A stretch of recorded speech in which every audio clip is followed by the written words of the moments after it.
Hello everyone, and welcome back to another episode of the Very Cold Lasagna podcast, your filthy casual place for all those filthy casual takes on the world of sports. I'm your host, DylanLasagna. This is episode number 164 of this icy yet spicy podcast. Today, we got a good show for you all because there are a lot of things going on in the world of wrestling this Labor Day weekend, which is about to wrap up, so I hope you're making good use of it, but I digress. So there's a lot of things going on in the world of wrestling, and then there's one particular thing that happened in that weekend from this past Saturday on September 2nd in Pittsburgh, Pennsylvania, the Steel City, in the home of Pittsburgh. No, not the Steelers, Maggle. The Pittsburgh Penguins, and that was a pay-per-view called WWE Payback. That's what we're here to talk about, ladies and gentlemen. The 2023 edition of WWE Payback. So, yeah, that's what we're here to talk about. I'm going to give you my thoughts, my opinions on all the matches that took place from that show this past Saturday, as we're here to talk about the 2023 edition of WWE Payback. So before we talk about this show, a little bit of housekeeping per sorts. You can follow me on Twitter and Instagram at Very Cold Lasagna and stay up to date on the show, my extra takes, whatnot. And then if you're listening to this on an audio network, for example, Spotify or Apple Podcasts, wherever Very Cold Lasagna is available on audio, make sure you rate the show, whatever star rating you want to give, and review it as well. Your feedback means the world to me. And if you're watching this on YouTube, smash the like button, smash the subscribe button, and leave a comment down below with your own takes on the topic that I talk about in each and every episode. Or you can also leave your general feedback as well. And yeah, like I said, your feedback always means the world to me, whether it's good, bad, constructive, however, because yeah, it starts up a conversation and it also helps me where I can certainly try to improve the show. So yeah, your feedback means the world to me. Spreading the word of mouth about this podcast also means the world to me.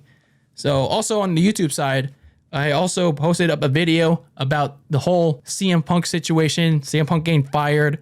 So make sure you go check that out and leave your takes on, did AEW make the right move in firing CM Punk, and what's next for All Elite Wrestling going forward. So I'd like to hear your thoughts on that situation as well. So that being said, let's talk about this show, Payback, from emanating from the Steel City in Pittsburgh, Pennsylvania, John. So speaking of John, by the way, funny we mentioned that name because John Cena, Open Challenge Nation, you can't see me. John Cena was named the host of the pay-per-view. Literally a day before, John Cena was back on SmackDown, and he was given the honor of being named the host of Payback. And like, I kid you not, like he was literally there in the flesh in Pittsburgh because, well, he's not doing anything in Hollywood because of the writer's strike. So he's like, hey, why not? Let's come back home to WWE and yeah, let's do another full-time run. And give credit to where it's due for Cena. At least he knows where his roots are, unlike a certain person, The Rock. I mean, that's not to bash The Rock, by the way, but I mean, at least Cena, he, like, for as much as people rag on him and how neutral some people think he is, at least Cena knows where his roots are. And yeah, Cena was named the host of Payback a day before, so we didn't know what kind of shenanigans he had in store for the show. So for the show itself, you start off the show with a steel cage match. Becky Lynch going up against Trish Stratus to finally cap off this months-long feud that began way back in April on the emphasis of Trish wanting a thank you from Becky. That was pretty much it. And then you insert in Zoe Stark, who was just called up to the main roster like 2 weeks prior to the addition of this feud. And then, yeah, this whole feud was just kind of like dragging on, like with no rhyme or reason whatsoever. So this match had, interestingly enough, the NXT Women's Champion Tiffany Stratton was sitting ringside to watch this match. Michael Cole actually pointed out before the match that Tiffany Stratton was there because there isn't enough competition down in NXT. So she came to scout Becky and Trish. But, we clearly know why that's not why we're there, Tiff. Shame. But anyway, for this match itself, I thought it was a good opener. Both women, they really utilized the cage, slamming each other face first, which is why, like, throughout the match as it progressed, you saw a noticeable bump in Trish Stratus's head. So at least I'll give credit where it's due for both of these women.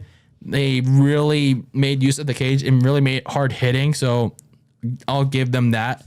And then both paid homage, however you pronounce it, to the first ever women's steel cage match in WWE back in the day between Lita and Victoria. You had Trish Stratus hitting Victoria's finisher, the Widow's Peak, on Becky, and then Becky hitting Trish with Lita's Twist of Fate. So both of them kicked out of that.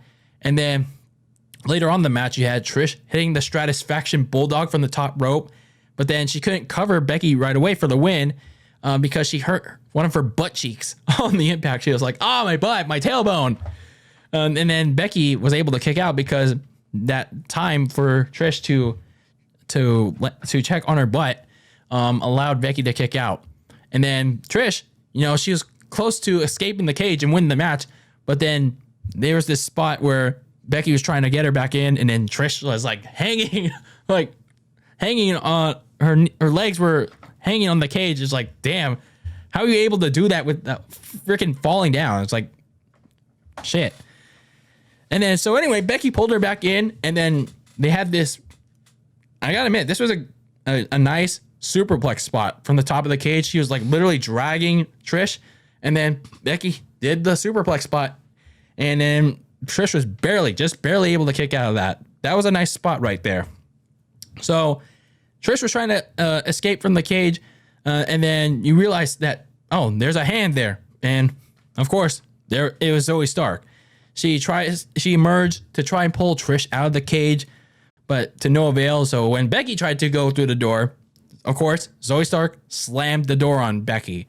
So that brought Zoe Stark into the cage, and yeah, it was pretty much a 2-on-1 handicap steel cage match because Becky encouraged Zoe in because she locked the door to keep them both inside.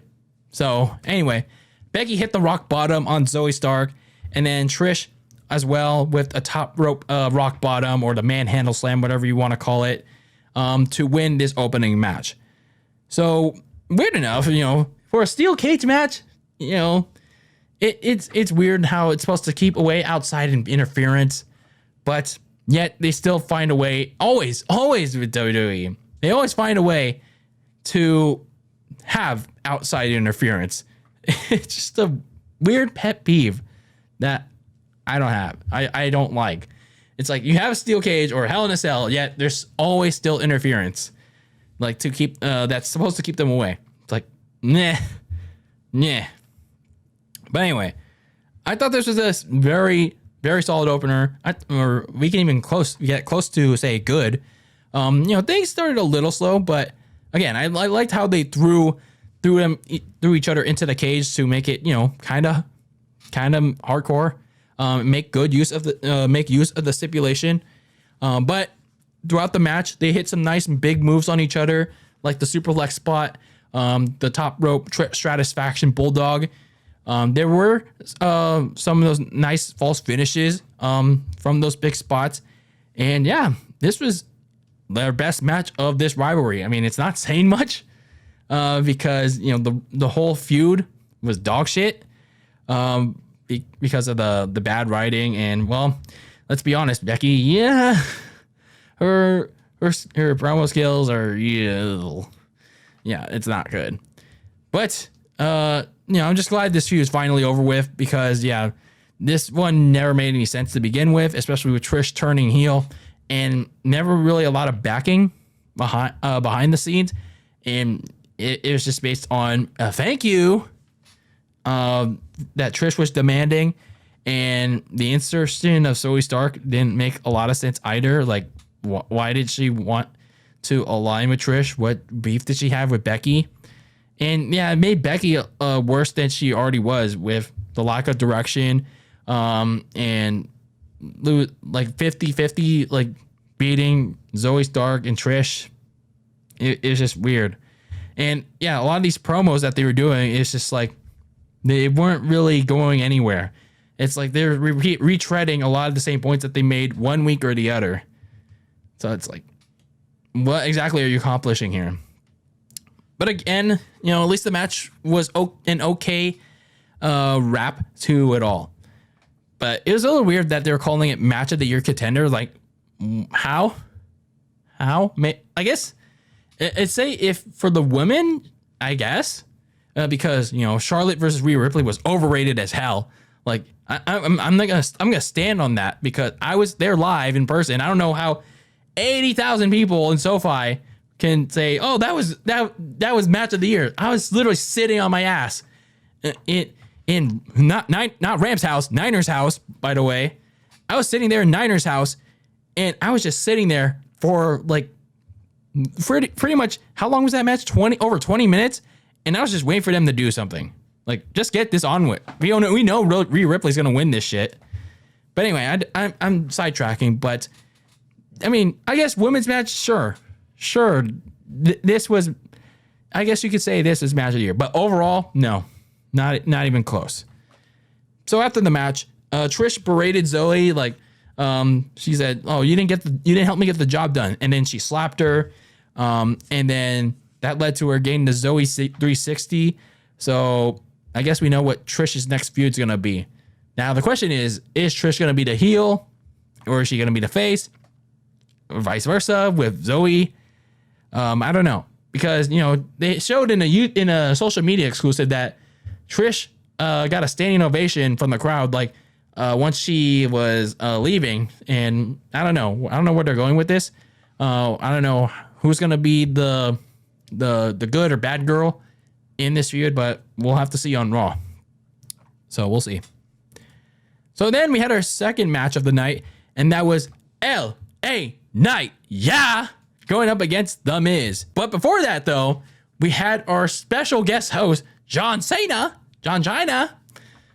come out and announce that he was going to be the special guest referee for this match. So that brought out The Miz, the Jizz, and he was all angry and frustrated that he was not happy with this news. So John Cena immediately asked him for some hosting advice to see how he could be a better guest host. And Miz, using his experience in hosting, he told him to be more involved, be dressed for success, take charge, which, well, isn't that what basically John Cena was doing by making himself the special guest referee? So a little bit backwards, don't you think? But anyway, John took all of his advice to heart. He got a special guest referee shirt, and yeah, there you go. And that brought out LA Knight, to a thunderous ovation in the Pittsburgh City, as expected. So throughout this match, you know, John Cena came to a point, you know, he's pretty much, you know, in the background. But midway through the match, he had to break up like both men, you know, trading corner chokes, you know, for the 5 count. But when he had to break up LA Knight for the 5 count, you know, LA Knight got in his face, and then Miz, you know, pretty much from there, he took advantage of that to take control of the match for some time. And then when Miz was trying to cheat using the ropes on a fruit roll-up, John Cena caught him. He literally kicked his arm from the ropes, and yeah, he got into an argument with the Miz. And then later on, you had the Miz hitting a skull-crushing finale on LA Knight for a near fall. After both of them nearly hit Cena, and Cena looked like he was about to hit back on LA Knight. It's like, what the hell? And then the Miz's downfall came in this match where he tried to mock Cena with the 5-knuckle shuffle, but then he ran into LA Knight's power slam that led to his big elbow and the BFT, the blunt force trauma, for LA Knight's first major win on the main roster. It's like, man, what a match. I would say, like, oh, this was a great match, but I think this was a big match for LA Knight. And then after the match, you had this initial confrontation with Cena at the stage, and then Cena put his hand out, and LA Knight, a little hesitant after he almost had his match costed by Cena, like inadvertently. He shook the hand, and he had his hand raised by Cena, and he had that showed that he had the endorsement from one of WWE's top stars, top faces in the company. And so it looks like the mega push is on for the $1 million megastar. Yeah.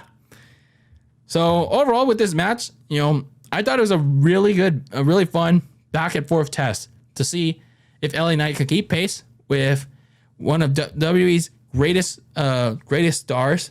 Oh, I don't know. Well, we'll see. That's debatable.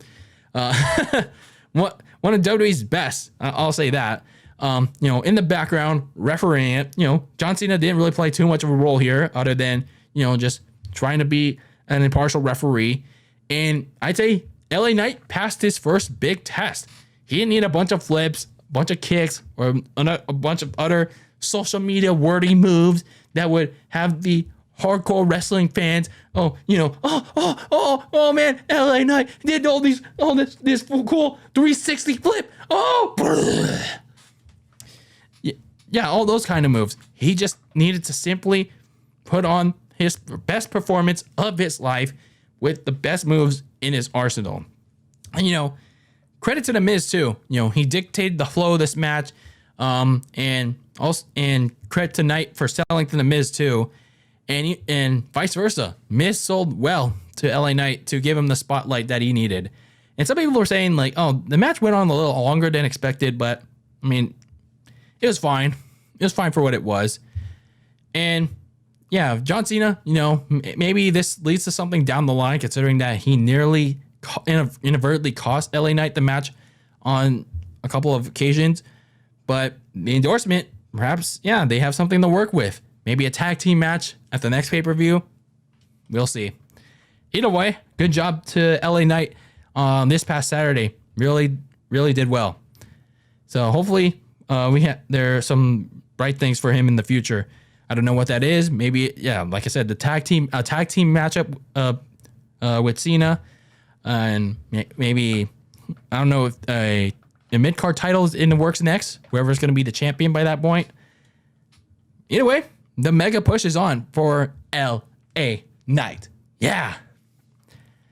So next up, we had the United States champion Rey Mysterio taking on Austin Theory. I wasn't really into this match all that much. Yeah, I love Rey Mysterio, but there really wasn't a lot going on here. But I will say, another Rey Mysterio match was sponsored by Cinnamon Toast Crunch, which meant that all that sponsored stuff that you saw around the ring, around the LED barricades on the ring, it was present here. It was just like WrestleMania 39 again with his match versus Dominic.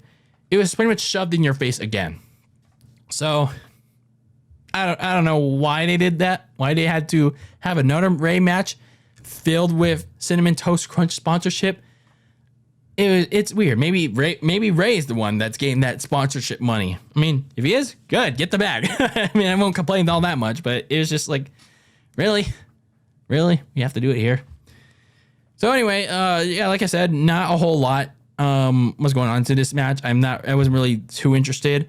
Austin Theory, he tried to take off Ray's mask at one point, but Ray made him pay for it with a nice moonsault. He had a rally afterwards. And then towards the end, Rey Mysterio hits the 619, but then Theory had his knees up, and then he powered him up. What he looked like was for the A-Town down, his finisher, but then Rey used the deadly fruit roll-up to retain his U.S. title. So, yeah, I mean, I was just kind of waiting for this match to blow by because, I don't know, I just didn't really care for it. But there are two things, though, coming out of this. Are they finally going to start building towards Rey Mysterio versus Santos Escobar? I mean, that's initially what their intentions are after, Austin Theory storyline took out Santos Escobar's leg, and then Rey Mysterio put him in, replaced him with Santos's blessing, but then maybe the jealousy thing. Oh, friendship and betrayal, pal. But anyway, it looks like that's maybe that's where they're heading now. I don't know. And then what does WWE have planned for Austin Theory? I feel like, Triple H doesn't like Austin Theory, or like they just don't see that. Oh, they don't see anything in him. I don't know. I mean, I personally don't either. But it's just like, damn. If I'm going to face John Cena at WrestleMania 6 months earlier, and then now you're down here losing to Rey Mysterio on the third match in a pretty boring one by chance. And it's like, now what do you do with Austin Theory? He's pretty young. I mean, maybe you use a face turn. I mean, I heard he's good with kids. So I don't know. Maybe a face run. But either way, it's like, yeah, I don't know what you do with Austin Theory. It's just like, he just screams boring right now. So I don't know what you do with him. So next backstage, Becky Lynch was interviewed by someone. And then that interview was immediately cut off by NXT Women's Champion Tiffany Stratton. So she was looking to apologize because I think a couple weeks ago, she mentioned Becky Lynch was a former NXT Women's Champion when in reality she never held the title during her time down there like years ago. So Becky, in turn, she told Tiffany that she'd be focusing on her title defense on this Tuesday, and then she threatened her with a visit down to NXT to end the segment. So where Becky's next feud is going to be with. It's going to be Tiffany Stratton. They're probably going to face each other at No Mercy. And let's just hope and pray. Let's just hope and pray that at No Mercy, if that's where they're going to head towards, Tiffany Stratton retains the damn title. I do not want Becky cursing the NXT Women's Division by stealing away the women's title from Tiff Tiff. Like, no, we do not need that. Why not give the rub to Tiffany Stratton for once, please? We don't need Becky cursing the NXT Women's title, because if she does, I don't know. It's like, damn. We all know, like, one way or the other, whether she holds the title or she doesn't. This feud is only being done to just buy more time for WWE to keep holding off Rhea Ripley versus Becky Lynch at WrestleMania in Philadelphia, when they damn know well the real living, I'll say it again, living women's world title feud is sitting right there in their laps, yet they choose to ignore it, or they're just waiting for that living, again, keyword, living person to come back from injury next year. So this is just buying time, man. This is just buying time. And they're making a big mistake if they choose to go that route. So next up, we had the undisputed WWE Tag Team Champions, Sami Zayn, and Kevin Owens taking on Finn Balor and Damian Priest of the Judgment Day in a Steel City street fight. For months, man, I complained about it in Twitter. I complained about it in the last episode of Very Cold Lasagna, where me and my boy Sam were talking about the Judgment Lane. And I talked about, it's been a recycled trend of the Judgment Day going up against Sami Zayn, Kevin Owens, and friends, whether it be Seth Rollins or Cody Rhodes. It's just been the same repeated cycle. And while, yes, this matchup right here was kind of the same pattern, except now it's on pay-per-view. I mean, I was hoping that we were going to finally break that trend and hope that Sami Zayn and Kevin Owens were going to retain those titles. And, well, yeah, in terms of the stipulation, I mean, we'll see what happens. And I got to say, this was a good street fight. They really made use of the stipulation in quite some time. Had Finn Balor stepping on the terrible towel of the Pittsburgh Steelers right in front of commentator and Pittsburgh native Corey Graves. So I thought that was a cool spot there to get some heat. And then Sammy KO made him pay later on with the little home run derby in homage to the losing Pittsburgh Penguins, by the way. Not Penguins, Pittsburgh Pirates, the baseball team, for those that don't know. With some kendo stick shots on a trash can ridden Balor. So they were basically playing, again, home run derby on Balor early on in the match. And then later on, you had the fight spill in the crowd with Dirty Dan, Dominic Mysterio, not Dirty Dom. We call him Dirty Dan, like SpongeBob, except Dirty Dan is cooler. Dirty Dominic attacked the champs as the challengers. You know, they were prematurely celebrating, like, yeah, Dominic. Oh, yeah, he came to save us again. And then Sammy KO reemerged like it was some damn horror movie. Kevin Owens is busted up. I don't know how he was, but I don't know if it was inadvertently blading. Maybe Dominic cut him open the hard way. I don't know. Is WWE allowing blood again, or was it accidental? But I don't know. So, yeah, they had the Pittsburgh Penguins on, but Michael Cole called them the Steelers, the 6-time Stanley Cup champions. Dumbass Cole. This is why you have Corey Graves to help your ass, to cover for you, because, my lord, you had Pat McAfee on for, like, what, a whole year, and yet you still weren't educated on the sports teams? My lord. Anyway, much later on, the fight once again spilled into the crowd as Sami Zayn dove onto the kickoff panel desk that they used earlier in the night. He dove onto the Judgment Day, and then Dominic reemerged from after he was driven away into the backstage area. But then Kevin Owens swanton bombed from, I think it was like one of the lower level sections. He dove onto Dominic through a table, and it looked like it could have gone badly because he was kind of losing his balance. But then thankfully he allowed one of the fans allowed him to use him as like a balance beam, so that was kind of cool. So then you had 2 points in the match where Sammy KO at 2 points they had the match won. They had the match won at one point where they used the stunner haluva kick combo on Damian Priest. But then you had JD McDonagh, or whatever you want to call him. We call him JD McDonagh here. Emerge to pull Sami Zayn out, even though a couple days prior, Damian Priest didn't give a fuck about JD McDonagh, and it let Sammy KO attack him. So I don't know why the fuck you would care.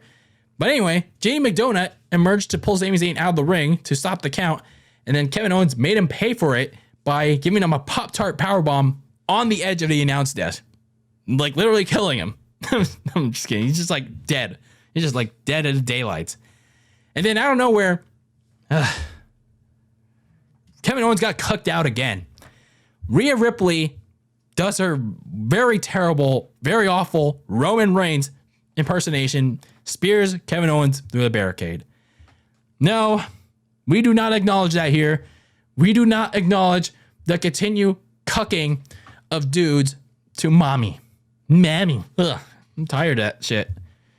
So anyway, Sami Zayn, the second point of where he almost had the match won, he had the match won with the haluva kick, but once again, Dirty Dan got involved by knocking out Sami Zayn with Damian Priest Money in the Bank contract.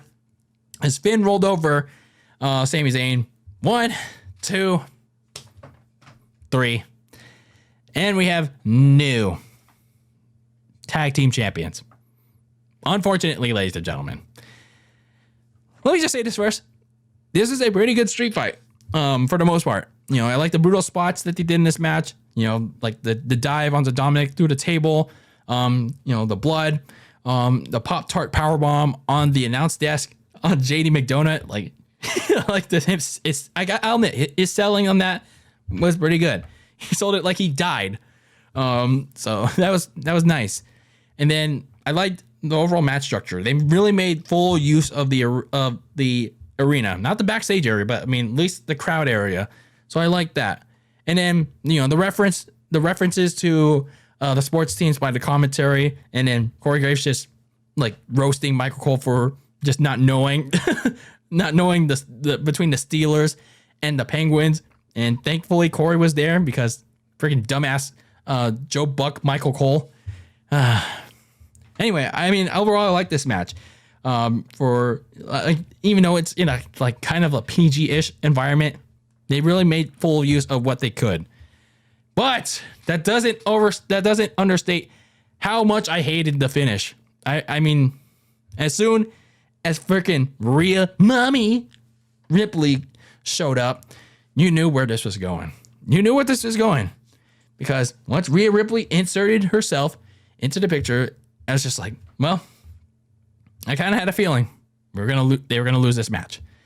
So pretty much all the cock teasing, all the talks of dissension of Finn Balor and Damian Priest, all that 50-50 tension between them, I thought it was gonna finally boil here. I thought one was gonna finally turn on the other, because the Monday prior, like Rhea Ripley said, if you guys don't get along, if you guys don't win the championships, there's gonna be some major changes in the Judgment Lane. And then instead, what we got here, no mentions, no signs, like no visible signs of tension. Like they didn't even play to that again. They always do this. Like one Monday, they'll be like, oh, we're all in this together. And then the next Monday, or like the next event, they'll be like, oh, I hate you. It's like we don't like each other. So it's like, which one is it? Do you want to kiss? Do you want to fuck? Or do you like hate each other so much that you want to beat each other up? It's like, pick one. Like, my God, I'm tired of this. So there's no tension. They win the tag team titles, and it's basically might just become what Rhea's Women's World Title is going to be right now. Props. It's just going to be props, because had Sami Zayn and Kevin Owens retained the titles, had they actually gone through the turn from either Finn or Damian Priest, you could have at least made two stories out of that. The Finn and Damian one, it could have led to something I'll be talking about later in the review. And then the other, Sami Zayn and Kevin Owens, weren't they supposed to be on their way to a potential program with the new Street Profits on SmackDown? Because even though they're Raw stars, they can still go to SmackDown because they still have the undisputed titles in the name of the tag team titles. But now it's not going to happen. So it's like, well, what are these new Street Profits supposed to do? And aren't they, what are they, by the way? Even though I'm sidetracking a bit. Are they faces? Are they heels? What are they? What are these new Street Profits? So that kind of goes unexplored too. So, man, I don't know. I what really frustrates me the most, it's like they're going all in on the Judgment Day when I still can't understand the fascination of this group. I still don't understand why people love this group so much. I mean, maybe I could understand a little for Rhea Ripley, even though I kind of don't like her presentation. I kind of don't like the whole mommy sticks. I think it's kind of cringe, especially her fans. Sure, you could say what you can kind of counteract that. You could try to provide a counterpoint. Some people may like it, but I don't. I just think it's really cringe. And I think my friend Sam made a good point on this. Dominic brings her down. Dominic is kind of that weight that brings her down. And sure, I like Dominic. I think Dominic has a future as a mid-carder. But right now, he's being held back because of all the boos that just rain down on him. Like, they don't let him speak. I know it's part of the gimmick, but it's just like, they don't let him speak, for God's sake. And then overall, they just look like jobbers. And they're booked like jobbers. 1 week, they'll be like, oh yeah, we won in a pointless main event of Raw. And then the next week, they're booked like shit. They're booked like freaking idiots. So, and then not only that, they're suddenly rushed to wins like this whenever possible. So another thing, it's like there's no underlying purpose of why they want to run Monday Night Raw. It's like last year with Edge, it still didn't make any sense. It's like, why are they what is the Judgment Day? Why is the Judgment Day? When is the Judgment Day? How is the Judgment? Like, it's kind of like that meme in was it Infinity War, where it's like the who, what, when, why. It's like, it doesn't make any sense. there's no underlying purpose of what they're doing, why they're doing it. It's like, why are they trying to run Monday Night Raw? Are they trying to run it because like they're trying to take over, or are they trying to like do something? Is it some people's like Judgment Day or something? Like, do something. Like, explain it to us. Explain your purpose. At least when the authority is much better than this. Like, even though people crap on the authority back a decade ago, at least they had a purpose. At least their actions were motivated by, oh, we're doing this because it was best for business. Basically saying that whatever they're doing is best for their vision of the WWE. What exactly is the Judgment Day doing to serve their purpose on Raw? What? I don't get it. This is making me pissed off as hell because we have been through over a year of the Judgment Lame, and I still can't understand this group. And I'm tired of watching this Jobber Day group on Monday nights. I don't care what the social media numbers say. I don't care how many TikTok, Twitter, Instagram, whatever views Rhea has. It's mainly from the certain number of fans out there. And if you like it, fine. But this group, in my opinion, is garbage. It sucks. It's stupid. I don't know what people backstage find this interesting. And I'll say this right now. I can't wait for next Monday night. When Monday Night Football comes back, Josh Allen, the Buffalo Bills, Aaron Rodgers, the New York Jets, grace our television screens once again. And show wrestling fans, show WWE, show this facade of a group that's called the Judgment Lame, that thinks that they're draws. On TV and social media. Josh Allen and Aaron Rodgers are going to show who the real stars are, who the real draws are next Monday night, September 11th, 2023, when Monday Night Football returns to ESPN. They're gonna destroy. They're gonna show the real Judgment Day, who runs the show. My God. The Judgment Day hold all the gold, Nagel. All rise for the champions in the Judgment Day.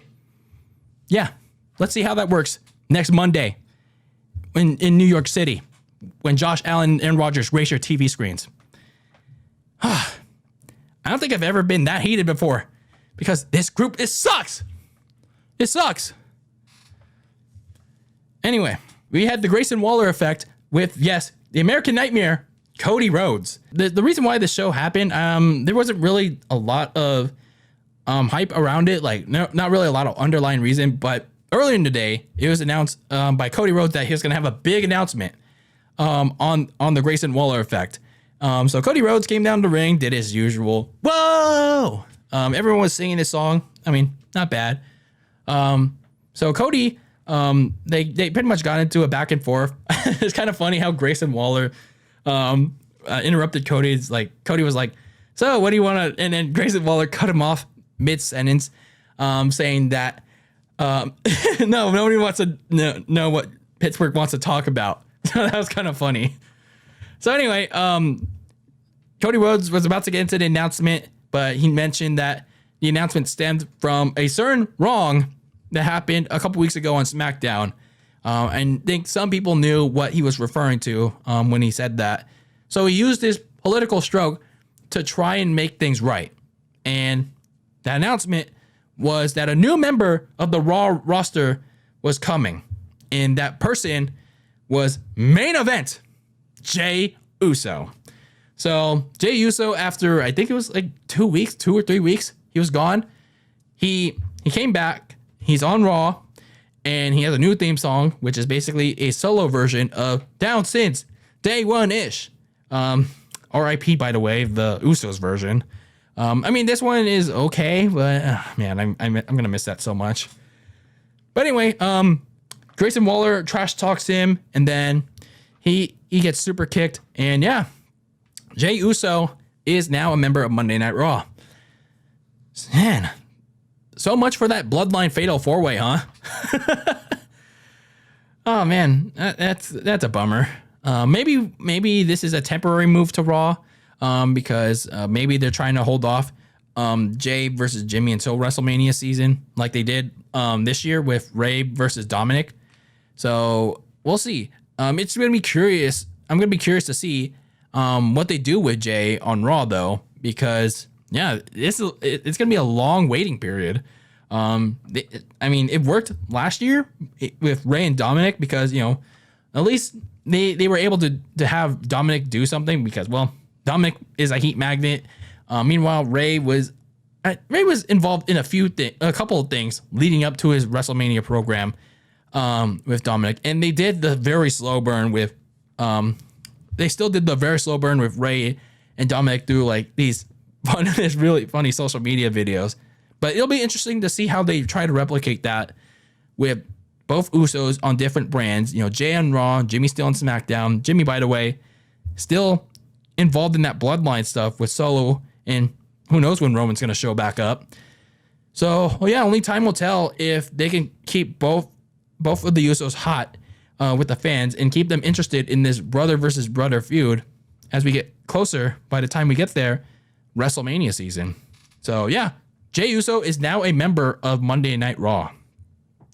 So next up, we had the Women's World Championship match between Rhea Ripley, who was just involved in that street fight with the Judgment Day, going up against Raquel Rodriguez. So, side note on Raquel Rodriguez, she had some armbands and one of her fists painted, dedicated to her injured tag team partner, Liv Morgan.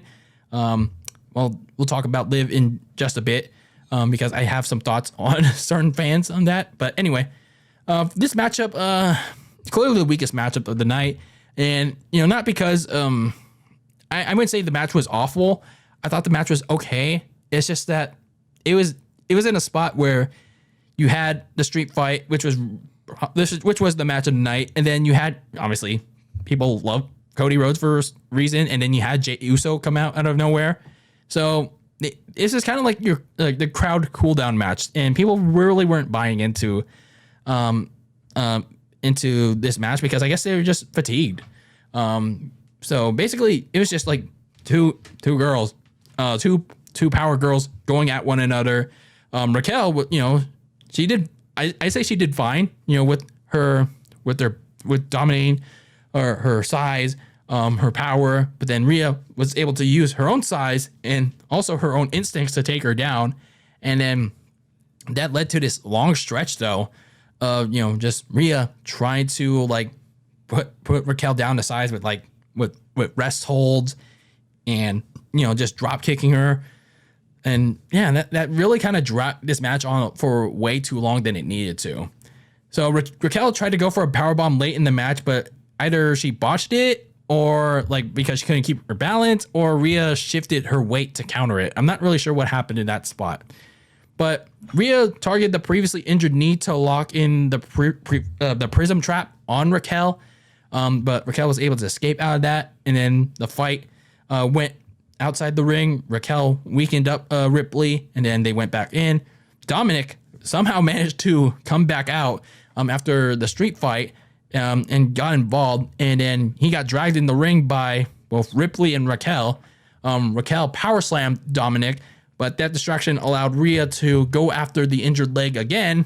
And then Rhea hit the Riptide on Raquel to retain the title.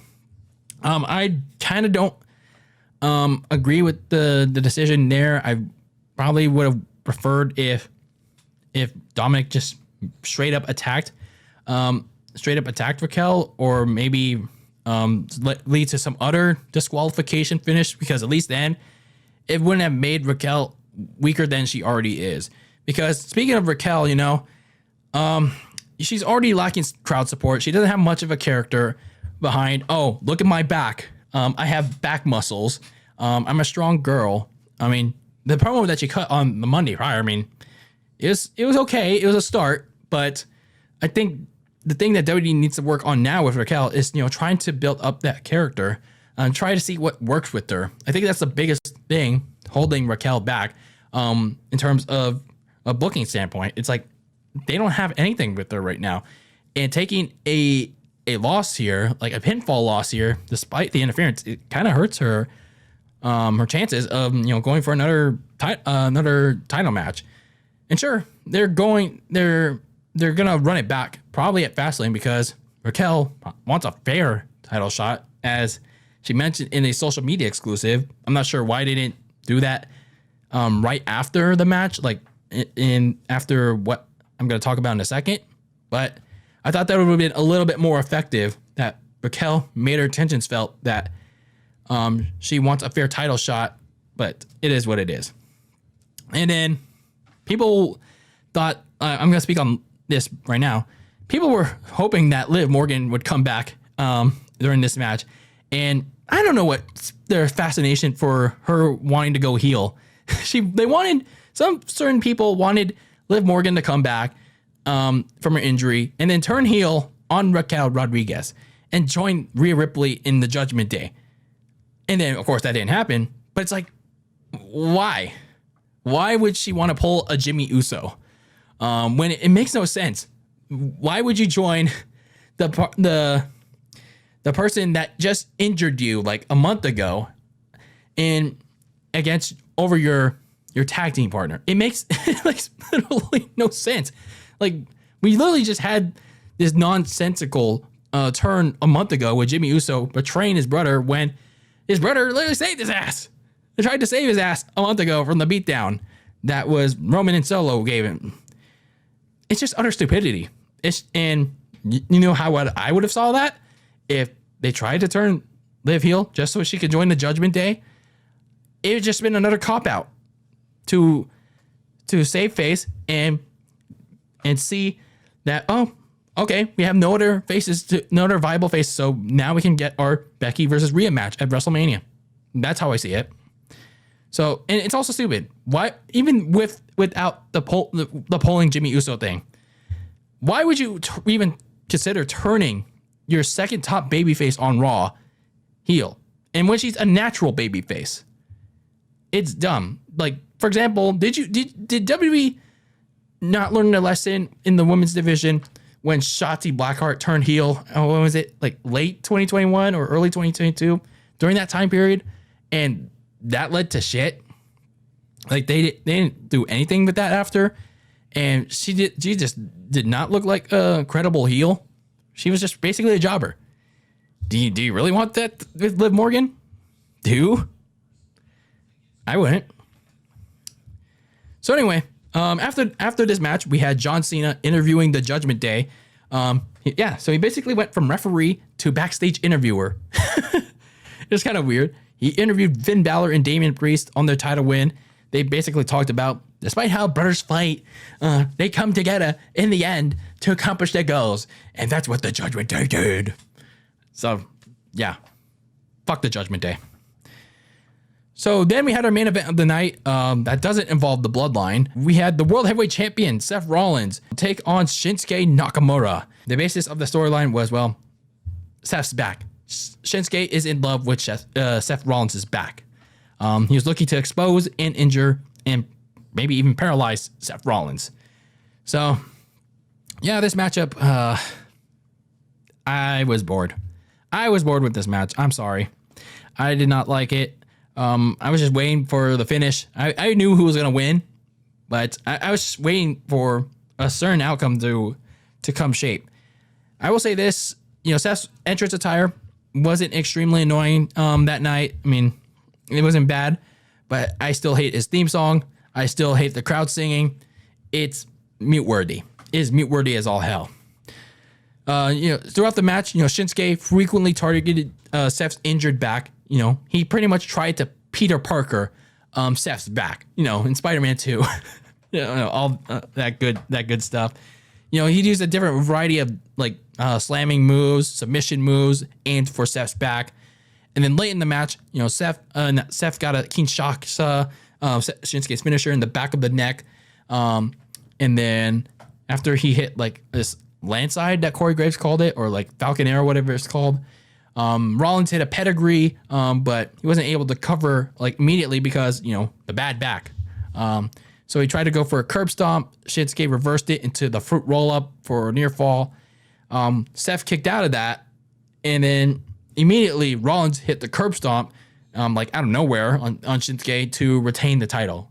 So yeah, I mean, there's not a whole lot to say about this matchup because I was just bored by it. It's like I get they're trying to tell the story about Seth's back, Shinsuke trying to target it, but it's just like I don't know. I just couldn't really buy into it. I mean they're trying with Shinsuke, they're at least having him speak in Japanese, but it's just like I don't know. I just couldn't really get into it. So after the pay-per-view ended, Shinsuke attacked Rollins and threw him back first into the TV stage. So it looks like we're getting another match at Fastlane between the two, but they really need to give me a reason to care for this matchup because I was kind of not looking into this, like really, because what I was looking into was Seth retains the title. And then Shinsuke Nakamura beats him up really badly, like during this match, or maybe even gives him a post-match assault. And then that would be the window of opportunity for Damian Priest, who would lose the tag team title match, whether it be he turns or he gets turned on. He cashes in and successfully steals the World Heavyweight Championship from Rollins. I thought that was going to be the outcome for Payback, for the end of Payback, but instead, we have the Judgment Lane all dripped in gold. Fuck them. And then we're going to see another match between these two where the basis is still Shinsuke being obsessed with Seth's back, which he finds sexy. I don't know. I don't know. But either way, overall, I thought Payback 2023, I don't know. I thought it was a very boring show. And the first one all year where it's just not good, in my opinion. It's just my opinion. I mean, I thought the cage match was fine. I thought it was a very solid opener. I liked LA Knight versus The Miz, and then the street fight was good.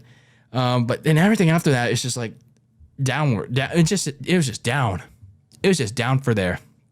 Like I was like not into the women's world title match. I was not into the U.S. title match. I mean, obviously, they didn't reveal that up very well. And then the World Heavyweight Championship match is like, eh. And then, of course, the ending to that street fight was just like, no, we don't need more we don't need more Judgment Day on our TV screen, okay? Especially Judgment Day dripped in gold, dripped in championships. God, I can't wait for Monday Night Football next week. So, the show, I mean, I wouldn't say it's like outright terrible. I wouldn't say it's like really great either. I would say it's just I would say it's decent. I would say it's okay. Nothing to remember for a filler show. Yeah, I'd say the one match that you could look back on is that street fight. It was match of the night minus the ending. But damn, considering you had the Judgment Lane all front and center, as they continue to run Monday nights, with no damn purpose whatsoever. And then now you have the Bloodline story on hold, as it seems, with their lacking presence. Yeah. I mean, it was a pretty middling show, considering it's the last week before the NFL comes back. Oof. Just oof. So all I can say is once the WWE sees Josh Allen and Aaron Rodgers tear them a new ass next Monday, WWE's going to get desperate. WWE's going to get real desperate, and have the Judgment Lane do something extremely stupid, do something extremely shocking to try and get a ratings bump and try to get a social media bump, try to get those Twitter impressions, try to get those social media Instagram numbers or TikTok numbers up, pal. Yeah, I don't see that happening. I don't see them conquering the almighty Monday Night Football, especially once they have that week 2 doubleheader. I don't remember who's playing that, but either way, yeah, get ready to see the WWE get their butt whoops by the NFL in a week's time. And this is not me trying to be so damn hard on the Judgment Lane because, like, from a personal standpoint, it's just like, it's not for me, man. It is just not for me. So it's just like, they need, like, can they book them better? Yes, absolutely. But it's just like, they just don't want to. They just don't want to. They just want to be like, we run Monday nights and all that. Like, it's just awful. It's just awful. But anyway, I'd like to know your thoughts on the Payback 2023 pay-per-view that took place in Pittsburgh, Pennsylvania on Saturday.